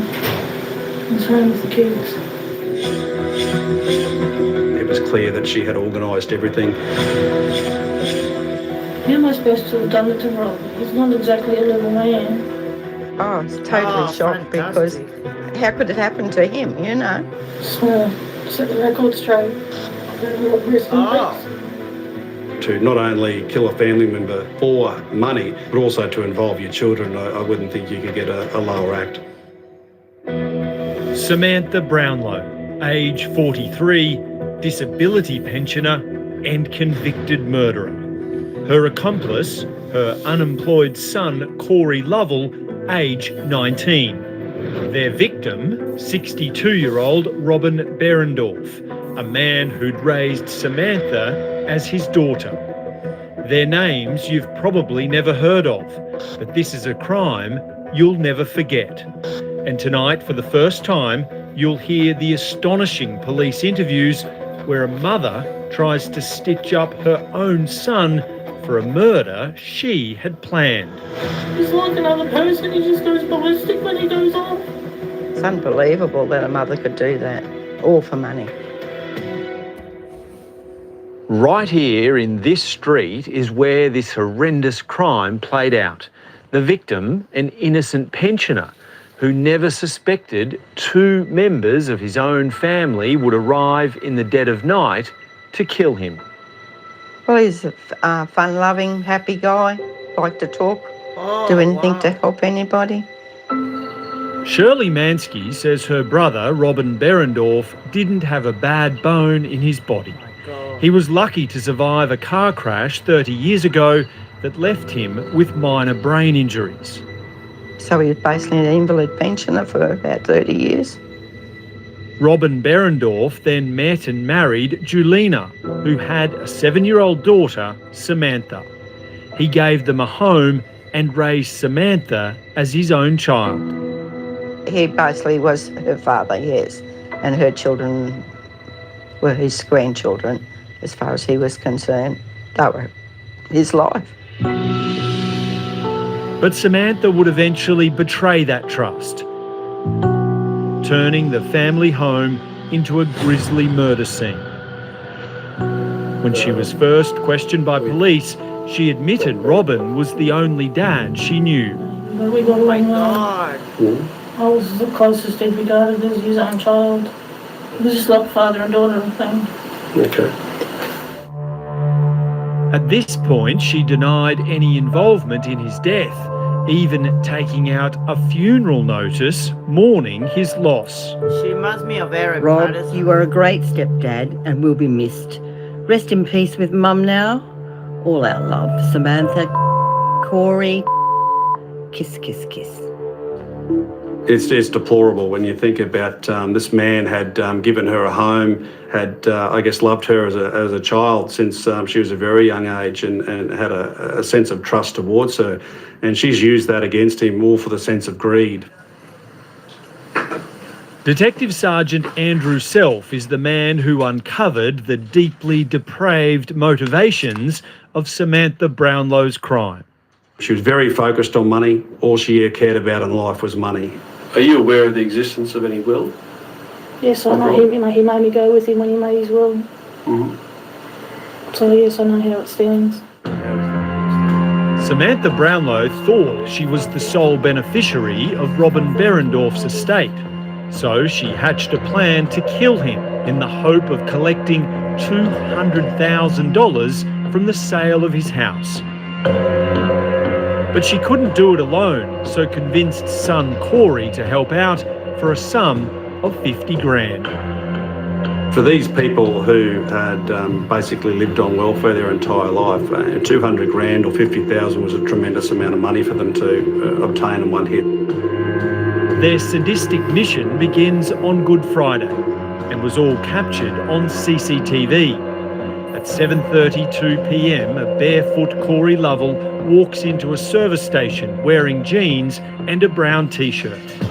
Their victim's home is a 5-hour drive away, but before getting there, they stop again. Samantha Brownlow walks in alone, buys 2 bottles of Coke, and then grabs 2 Mars bars as well. The shop attendant has no idea this customer is ready to kill. She calmly walks back to the car where Corey is waiting. Their next stop is a school car park just 120 metres from Robin Berendorf's home. At around 2 a.m, this mother and son silently approach the house. They check for open windows before breaking in through the back door. Their plan had been to smother him in his sleep, but Robin Berendorf was awake, throwing their plans into disarray. This is where this violent struggle's played out. This story is not very well known. Here's your entry point. Police crime scene photos show the laundry area where Robin Berendorf was attacked, leaving the toilet. Corey Lovell smashes a wooden stool over his head, knocking him to the ground. A violent struggle ensues, smashing a glass door at the rear, but Corey Lovell overpowers him, beating him so severely with a leg of the stool, his face was beyond recognition. While Robin Berendorf was fighting for his life right here in this laundry, the woman whom he'd raised as his own daughter was cowering inside this shower. She waited in there until she could only hear one person breathing, and then she came out and inflicted further injuries on his lifeless body. Not only that, she then gets a knife from the kitchen for Corey Lovell to inflict a further 4 stab wounds to Robin Behrendorf's neck. The fight had been so loud it woke the neighbours. One of them looked outside and saw a woman walking through their yard who had a distinctive waddle that they'd seen before. Samantha had a fairly unique shape, particularly the silhouette at night. It was a fairly moonlit night.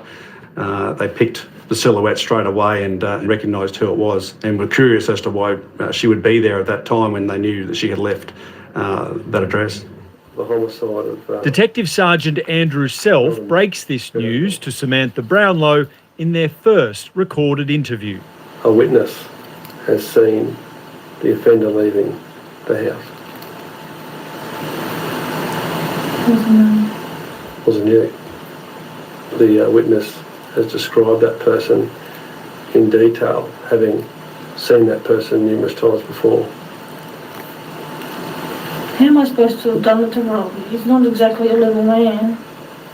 Witness has described that person as Mother and son murderers. you. Doubt that.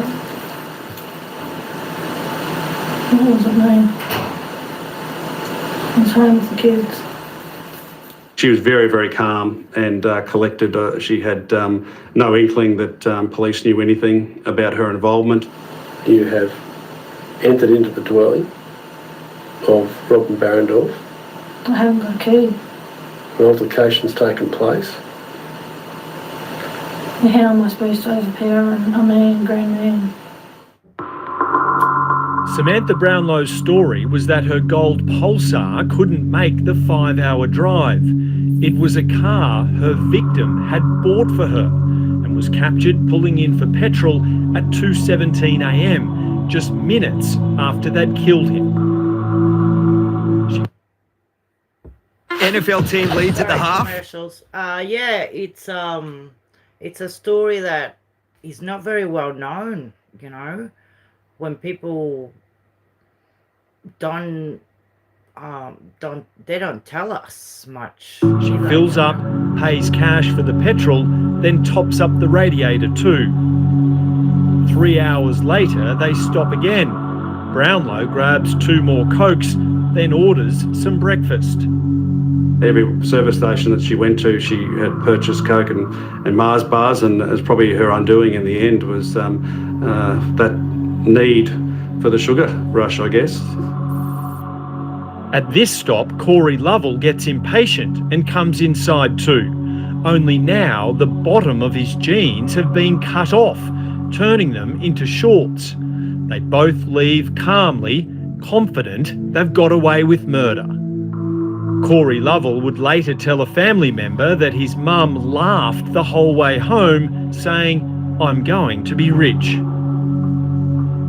A day after the body was found, police came here to the home of Samantha Brownlow. She was outside talking to a male, but walking towards her wheelie bin. An officer saw her dump a plastic bag inside, and he made sure that it was seized for evidence. How stupid. These are the police photos of what was found in that bin. A brown t-shirt and cut-off jeans, identical to what Corey Lovell was wearing at the petrol station. And he also had written his girlfriend's name, Emma, at some point in time on the leg of those pants. So we knew they were definitely Corey Lovell's pants. Blood spots on the shirt were analysed and found to contain Robin Behrendorf's DNA. Police also seized Samantha Brownlow's clothes from a laundry basket in the Housing Commission home they'd just moved into. They also found the gold sandals she was wearing on the CCTV. They matched a partial shoe print found at the murder scene. 1 month later, police had gathered enough evidence to move in and arrest her. Eventually we were able to force our way into the house, and Samantha Brownlow was located hiding in the ensuite. She was brought in for her second police interview and soon realised the weight of evidence against her. Are you changing that story now? Yes, I think I probably should get a lawyer.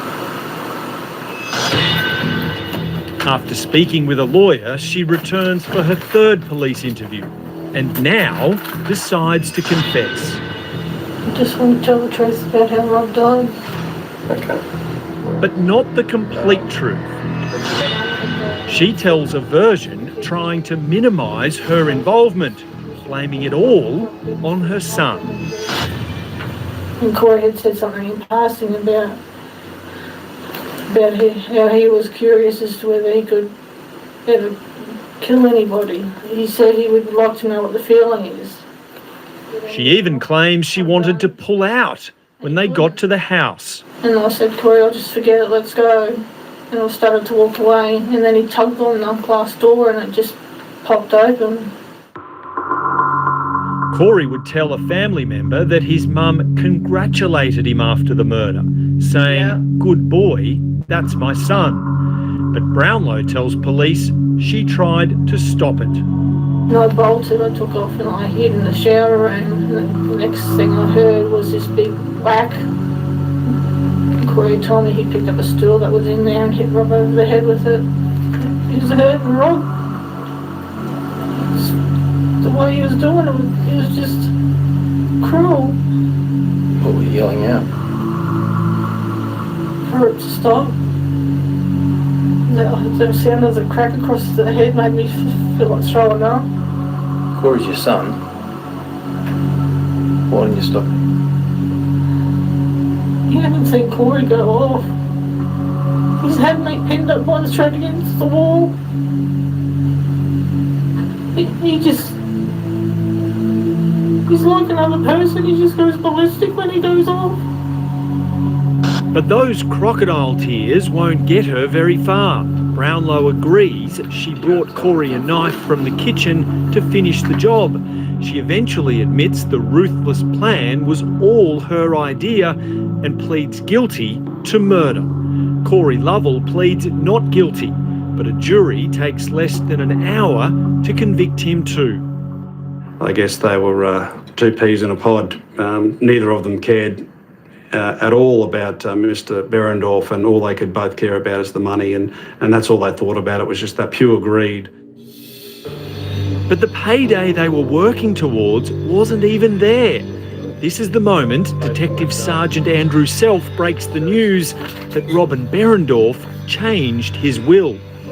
I give the whole of my estate to my brother Roy Behrendorff.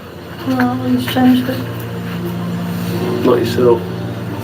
No, I didn't know he changed that. You have any comment to make about that? No, it surprises me. He said he hadn't.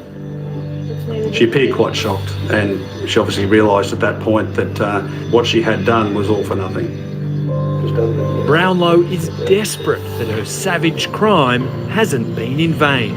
Did you check his little bag that he carries around? That's where he normally kept his will. That's where this has come from. Okay. But her craving for Robin's house and money doesn't stop. Before being charged with his murder, she makes plans to contest the new will, along with her sister. Who was going to contest the will? Oh, both of us. On the day of sentencing, the wheels had well and truly fallen off this mother and son murder mission. Corey Lovell sat in the dock with tears streaming down his face.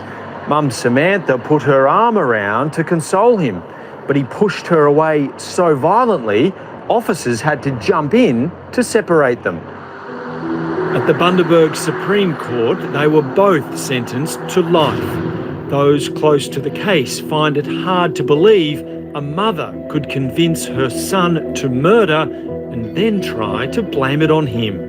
A narcissist would probably be the term that springs to mind. Obviously, it's her self-interest to her outweighed any maternal instinct that she had regarding her own children. And it seems she may never change her ways, writing letters to Robin Behrendorff's family from prison, still chasing money. She wrote a letter to my brother asking for money and that she'd missed Rob. That she missed Rob. She killed Rob. Yeah, she missed him. Like she's going to be a danger to society if she gets out. She's going to prey on somebody else because that's what she's always done. Corey Lovell appealed his murder conviction, but it was dismissed. Lovell and Samantha Brownlow will be eligible for parole after serving 15 years. How about it? It's crazy, isn't it? My beautifuls. Oh, I turned it off. Time to knit. You see me on the telly. Yeah, 15 years. Life in Australia is not life. I will show you another story that is so shocking. In Frankston, a suburb very close to the beach here. It's about 20 minutes from me. There was a guy, well, he became a serial K, and he was just unaliving girls. It was such a horrible story. I'm knitting again, a scarf. You can see that. Because, you know, when you feel a bit unwell, I thought I'll show you some news that you'll never forget. Like, I never forget, you know. But it's good to see. And it's freezing in Melbourne. So cold.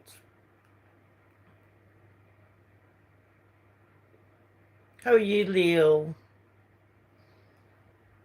Some of the news about suburbs and all that I didn't know. And how terrible for Leanne. That's a horrible story, Leanne. I mean, the malice of some people, you know. It's just the malice just for money.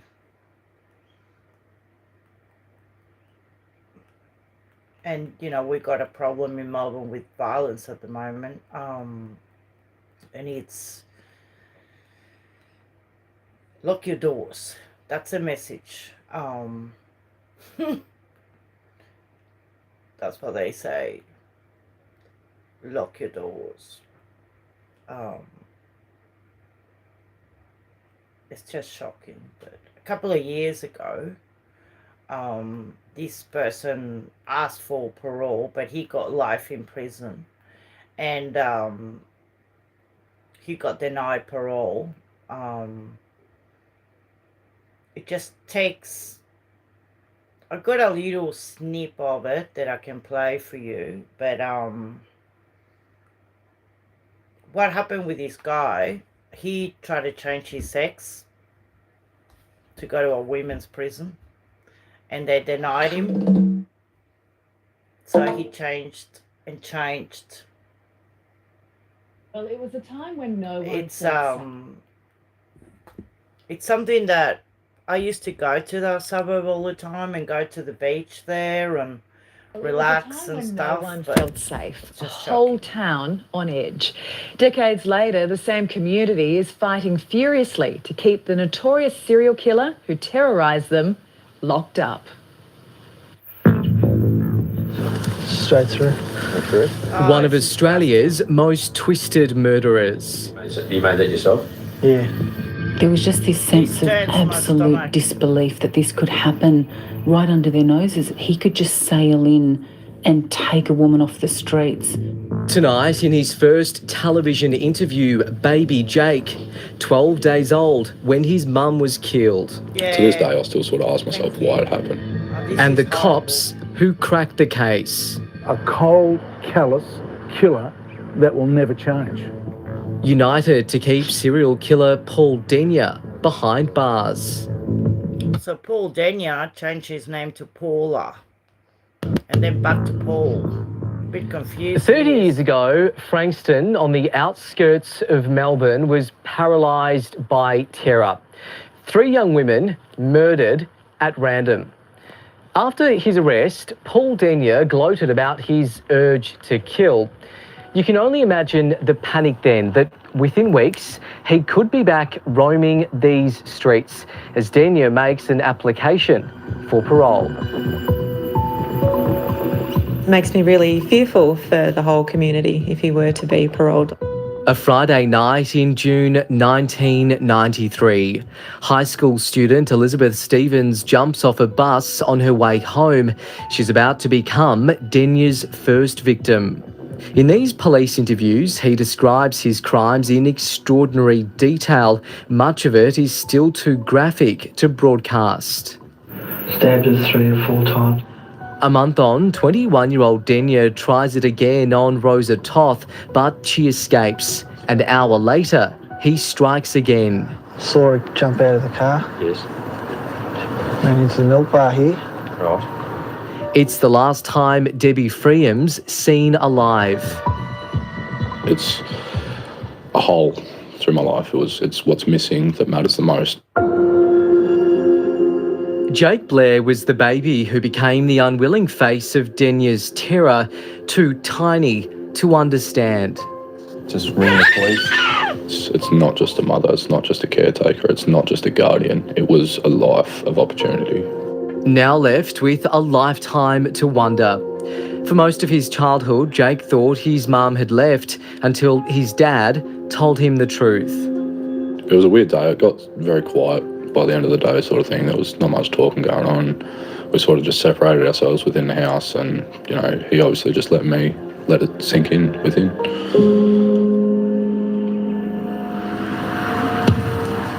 The whole town is hard to describe. It's like they were in lockdown, really. David Limbrick, now a Victorian MP, was 19 when he was dating Year 12 student Natalie Russell. I'd spoken to Natalie about it specifically because I was terrified. And so, she promised me that she wouldn't walk around by herself at night. I think that's probably why she came home early. And I went through this hole and waited behind the trees there. Right. Until I saw her walk past here and heading that way. She was just a really hilarious, bright, happy, clever girl. So I start to get a bit choked up. Karen was Natalie's best friend. And it's a real jolt still to just go, she's not here anymore, As much as I'm a much older woman now and, had my full life, there's still a part that never really went past where that stopped. In the 4 hours of denials of the interview, former homicide detective Charlie Bazina worked hard to put Denia behind bars. and then come the break, the admission. Denia loved the attention while leading police through the streets of Frankston and his flat, showing off his homemade weapons. It's in the ceiling up there. Into the ceiling up there. And they're like, another one's gone missing. Crime writer Vicky Petratus has just released a podcast on Denia. She was covering the story at the time. He targeted people close to home. That's where it started. His first victim of the first break-in and trashing of their place was a woman he lived next door to. Paul Denia was given 3 life sentences without parole because of the danger he posed to society. But he appealed and convinced a court that after 30 years, he should be given a chance at freedom.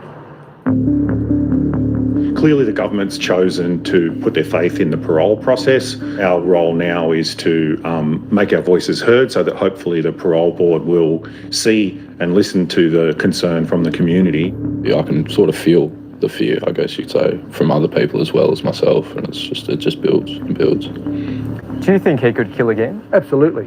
There is no doubt in my mind. He is programmed that way.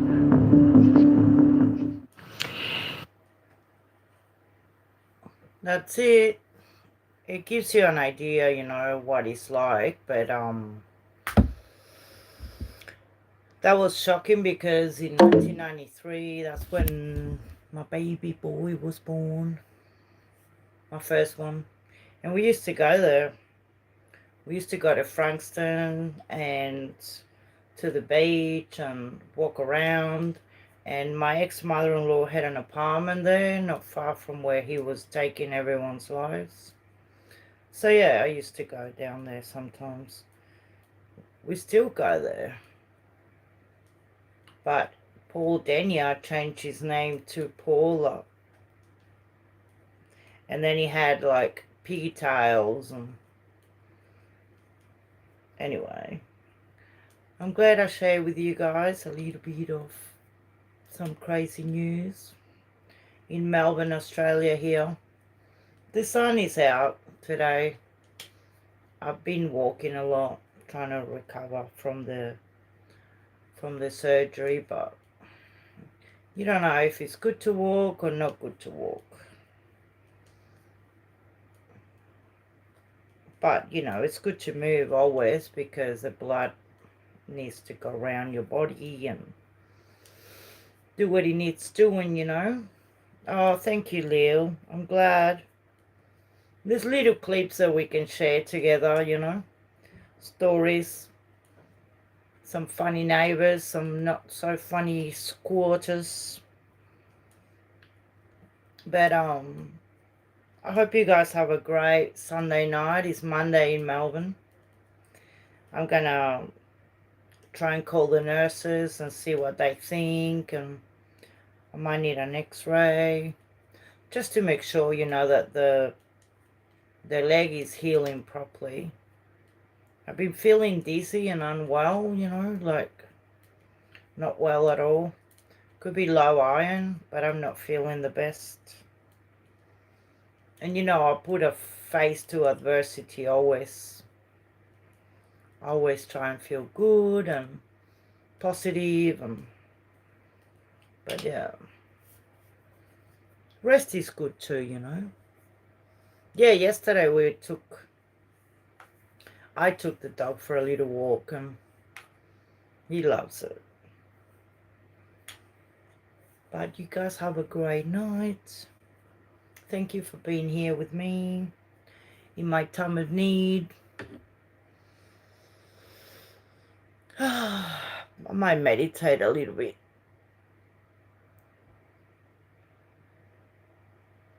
I think it's good meditation.